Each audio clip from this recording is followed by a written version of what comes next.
ये खबर पारुल यूनिवर्सिटी द्वारा प्रस्तुत की गई है।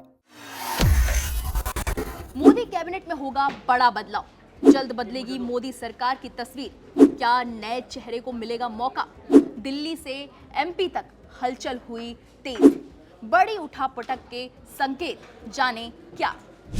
नमस्कार, स्वागत है आप सभी का दैनिक जागरण न्यूज में और मैं हूं आपके साथ दीपिका पांडे।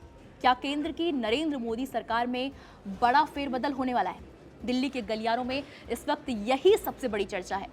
संकेत मिल रहे हैं कि संसद का मानसून सत्र शुरू होने से पहले ही मोदी कैबिनेट की नई तस्वीर सामने आ सकती है। सिर्फ कैबिनेट ही नहीं बल्कि बीजेपी की नई टीम का भी ऐलान होने वाला है। आखिर कौन सा चेहरा मंत्रिमंडल से बाहर होगा और किसके सर पर ताज सजेगा? मध्य प्रदेश से लेकर दिल्ली तक क्या सियासी समीकरण बदलने वाले हैं? आज इस रिपोर्ट में हम आपको आसान शब्दों में समझाएंगे कि आखिर चल क्या रहा है।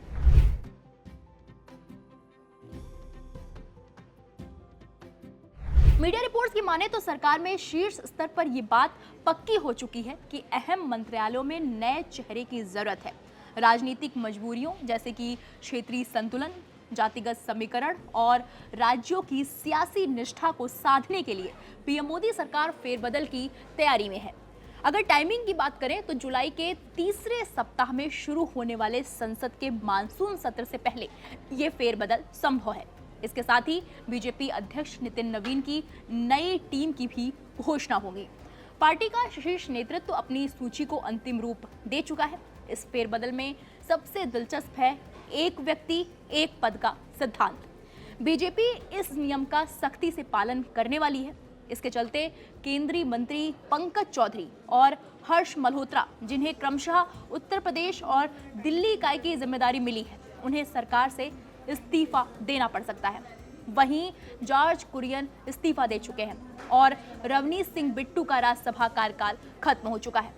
चर्चा है कि कुछ मंत्रियों को वापस संगठन में भेजा जाएगा और संगठन के पदाधिकारियों को सरकार में जगह दी जाएगी। साथ ही बंगाल की जीत के बाद वहां के सांसदों को भी कैबिनेट में शामिल करने की पूरी तैयारी है। राजनीतिक गलियारों में इन अटकलों को बल तब मिला जब 23 जून को प्रधानमंत्री मोदी की राष्ट्रपति द्रौपदी मुर्मू से मुलाकात हुई। इसके 2 दिन बाद गृह मंत्री अमित शाह ने भी राष्ट्रपति से मुलाकात की। ये मुलाकातें कोई मामूली नहीं बल्कि अगले कुछ दिनों में आने वाले बड़े राजनीतिक बदलावों के संकेत माने जा रही हैं। अब बात करते हैं मध्य प्रदेश की, जहां इस फेरबदल का बड़ा असर दिखने वाला है। चर्चा है कि खजुराहो से लगातार दूसरी बार सांसद बने विष्णु दत्त शर्मा को केंद्र में बड़ी जिम्मेदारी मिल सकती है, या तो राष्ट्रीय महासचिव के रूप में या फिर कैबिनेट मंत्री के तौर पर। उनकी संगठन पर मजबूत पकड़ को देखते हुए ये कदम अहम माना जा रहा है। साथ ही मध्य प्रदेश की अगली पीढ़ी के नेताओं को राष्ट्रीय स्तर पर प्रशासनिक अनुभव देने की भी योजना है।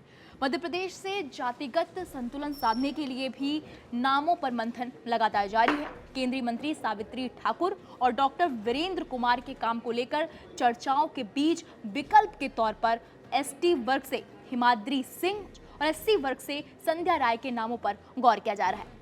वही चर्चा ये भी है कि डॉक्टर वीरेंद्र कुमार को राज्यपाल बनाया जा सकता है। इसके अलावा ओबीसी वर्ग से सतना सांसद गणेश सिंह का नाम भी चर्चा में है।